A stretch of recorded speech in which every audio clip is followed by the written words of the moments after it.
had the last referendum and we wouldn't get the next referendum. But it is much bigger than the SNP. It is all the grassroots yes groups. It's all the women for Indie, pensioners for Indie, Germans for independence. It is all of these groups, and that's what gives it its power. So I don't think anybody should be sitting back in any way and waiting. And if there's a group we're not covering and it applies to you and a couple of your pals, then just get on with it, get going. But as I say, I don't know what the formal setup is in Holyrood. With regards the now is not the time, she's already done that. She's already tried that. There's only so long that she can say now is not the time. And we have precedent. We had a referendum. It was agreed. And we have all of these people who are getting their knickers in a twist about trying to somehow have another EU referendum without calling it another EU referendum, and therefore saying that it's only a vote on the deal.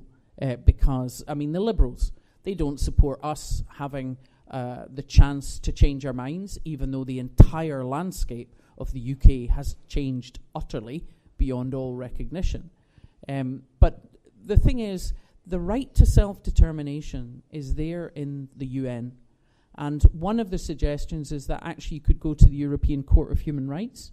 I also think that that's where things like the rallies and marches really come into their own. If she's still trying to say, there is no appetite, Scotland voted, they don't want it. Yes, okay, we're talking about 20,000, 40,000, whatever. You look at what turned out in Catalonia, So if she starts to say there is no interest, then we all get our shoes on, we all get on the train and we go down and we get outside Parliament and we show her what the interest is and we start having a rally in London. Because that's when rallies really would come into their own, is to show there is a demand for independence, we haven't gone away, and this is something that we believe in. But I think from a formal point of view, it would be things like the European Court of Human Rights. Hi, sorry, I've taken the microphone. Stop hogging the mic. Do you want a bed for the night, Mrs. Whitford? Just one wee thing. It's actually more an observation than a question. When the original timetable was set out, it became common, obviously, that there was going to be this 6-month period at the end for the ratification by the remaining states. But in reality, we've heard statements such as nothing is agreed till everything's agreed. And we also recognise, with all due respect to the European Union, they will retain a level of flexibility because it is, after all, in their interests to try and get some kind of deal. So a potential scenario clearly is that things will roll over from November of this year and could possibly be 11th hour final decision makings on key elements of what marks a deal, of which we don't actually get any knowledge or detailed insight, as happened all the way through the process with the Scottish Government, where they've not been kept informed, until literally the 11th hour into March of next year. Playing back then, we're waiting to see the deal is on the table. We may have a couple of hours and then we're out of Europe. So coming back from that point, what realistically is the latest point that we can hold off until the Scottish Government declares a date? Now, I'm not actually asking you to answer that question. I'm merely pointing out that the situation is getting more rather than less complex, and we cannot rely on this 6-month period. I don't believe it's going to happen, and we could find ourselves spilling out, if not crashing out, before we have a chance to know what it's about, and then it's possibly too late. Well, as I say, I don't think it would be too late, in that what was said to me was that even if a referendum was in transition, there are people in Europe who are very keen to bring Scotland in. There are many who see that this is a sort of phoenix from the ashes to try and have a positive story out of it. So I think there's a lot of support. A thing you won't have seen on the media is the marches that happened in places like Dusseldorf and Amsterdam and other European cities saying bring Scotland in. There is huge support for Scotland in Europe, but you would never know that from our television. So certainly I've been told that even if a referendum was during transition, because in transition we would still meet all the EU regulations, that it would still be possible to go in. But I absolutely agree that we could be ticking down. But I would say if there isn't any kind of sensible deal by November, and it's hard to see how there will be, then what you're starting to look at is literally a lowest common denominator. Let's not have planes falling out of the sky, let's not shut down the airports kind of deal, as opposed to anything that is on a functioning basis. And I've read the Chequers deal, and that's one of the purgatories that you have to go through when you're an MP. You have to read this stuff. And frankly, for the EU to agree it would be a suicide note. It literally would be a suicide note for the single market and customs union of the EU. And while they're blaming the EU for not agreeing it, what's not getting any coverage is that in the customs bill, which passed just before the summer, the UK government accepted 3 amendments from the European Research Group, that's Jacob Rees-Moggs' lot, that actually rode a coach and horses through their own white paper. It's utterly based on what she calls a facilitated customs arrangement, which means that the UK would collect customs and tariffs on behalf of Europe while not expecting Europe to do that for the UK. That's been made unlawful because she accepted this amendment, which said that for the UK to collect taxes or tariffs for any other country that is not doing the same for us is unlawful. So they wrecked it themselves. But there's no way that Chequers will be a deal. Chequers might be the starting point, but there's no way it will be a deal. And at the moment, as I'm sure any of you who are avidly watching the Conservative Party conference will realise, the negotiations for the last 2 years have not been between the UK and Europe. They've been within the Tory party. They've been within the cabinet. And the problem is, it's hard to see what on earth they would all even agree to put forward. So I totally agree that we could have a sort of 11th hour snatching coals from the fire, but I think that is still obvious. If there is nothing sensible by November, you know that you're into damage limitation.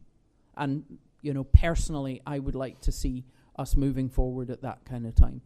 And even if it's not that we say in November, right, we're going to have a referendum in February, if it's next May or next June or next September even, we'd still be in transition. And we would still be sending the message to Europe, hashtag, we're no going. It's as simple as that, we're no going. And that's the message that we want to send out. Hi, I wondered, with Richard Leonard saying about putting into a UK Labour manifesto and Ruth Davidson kind of implying the same thing about a Tory UK manifesto, what do you think the chances are of May calling a snap election? Because other than that, the next general election is 2022 anyway. Well, I was blithely crossing my fingers and hoping we wouldn't be having another snap election. I don't think it would be something that May would call by choice. You know, she was 23 points in the lead the last time, and look what a burach it turned out to be. But if you have collapse of the government, and if you can't form a new government within 14 days, you have an election. And I think that risk, the risk of having an election due to simple breakdown of the government, is a bigger possibility than it's been before. And obviously Labour want an election. You know, I mean, that's their entire motivation at the moment, is to do anything that will cause an election. The fact that Richard Leonard has joined the Tories to say, you know, Scotland can't have an independence referendum, you know, like until we're all deed, you know, frankly, that just, okay, you've put yourself in the same box. As I say, Scotland should have no choice and no voice. And that's what we need to say, regardless of how people want to vote in that referendum. People have the right to vote how they want. But the idea that they can say we shouldn't have that choice, that's utterly wrong. And that's what we have to fight. But yes, I think that a snap election has gone way, way up the rankings after Salzburg. And I think that anyone who's part of a party, whether it's Greens or SNP or anyone else who's indie supporting, I think that you also have to be out working the doors for that reason. Because we got caught out last year, can't afford to be caught out again.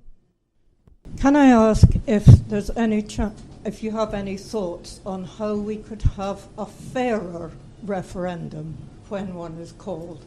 I'm thinking of the fact that Scotland would be up against the entire might of the British establishment, the Parliament, the media. What should be done about, for example, the franchise?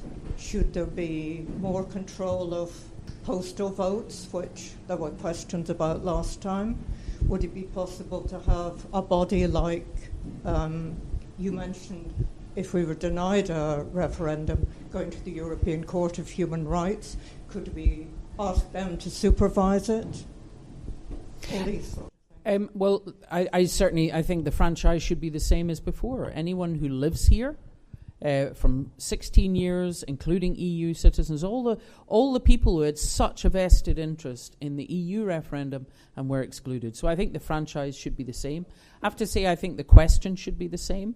I mean, I'm not someone who supports some kind of convoluted double, independence in Europe or whatever. It's a simple question. Should we be an independent country? And that after that, you make all the decisions yourself. It's as simple as that. With regards postal votes, I think the main problem with postal votes was that Ruth Davidson was able to get her hands on them. I mean, I did postal vote observation, and I'm sure many of you have done it in elections. And in actual fact, the postal votes are not read. The signatures are verified, and then they are bundled and put in the boxes. The problem is that those boxes are meant to be sealed, and those boxes are not meant to be opened until the count. And, obviously we know because Ruth Davidson was boasting that she'd seen them. And I think that our, if you like, almost paranoia about the postal votes is mistaken, because in elections we have to run around on the day in the lashing rain trying to get people out the door. Whereas if you encourage more people to do postal votes, that's a couple of weeks in advance. You can do your get out the vote a lot more efficiently. And having done the postal vote observation, it's not that I think the people in your local authority are changing it or doing anything to it, but it was illegal for Ruth Davidson to have been sampling the ballot boxes. And I certainly think that those kind of rules about the security of the ballot boxes, how they're under observation, how they are taken from the voting station to the count, and what supervision they're under, I think all of that has to be, that's the bit that I think has to be very clear. And obviously, we've got the Electoral Commission, but we've seen from the dark money and everything else, to be honest, they seem pretty toothless to me. So I do think that's the end of it. So I wouldn't change the franchise. I wouldn't dissuade people from postal votes, but I think that we have to be very, very tight on the security of those votes and the security of the ballot boxes, whether it's containing postal votes or whether it's on the day votes. Just one point, if you send or you're encouraging people to have postal votes, I would say you must have a purdah period and it must be absolutely tight. Nobody is allowed to propose anything new after that.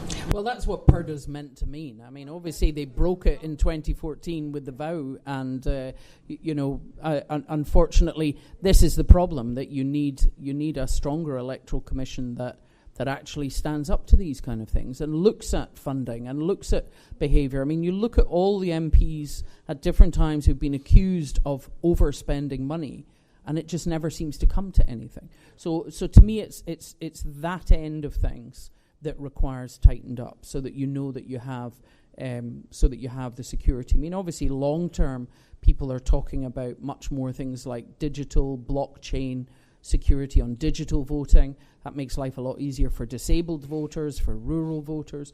I think there's a lot we need to do around political engagement in the future, but that's not going to be ready for a second independence referendum. So to me, it's from the vote to the end of the count. And one of the things that I was very suspicious of last time, why did they not allow an exit poll? Exit polls are very accurate in predicting what's going on. And I think that it's really important that we make sure that we fight for these kind of things to be very cut and dried. Can I ask you a question about setting expectations? You talked about the number of people, the recruitment difficulties in the NHS, and obviously that's going to have an impact. You talked elsewhere about mitigations, and I think there's still a public perception that the Scottish Government can mitigate the impact of some of these things. Should we not be saying that if these trends continue,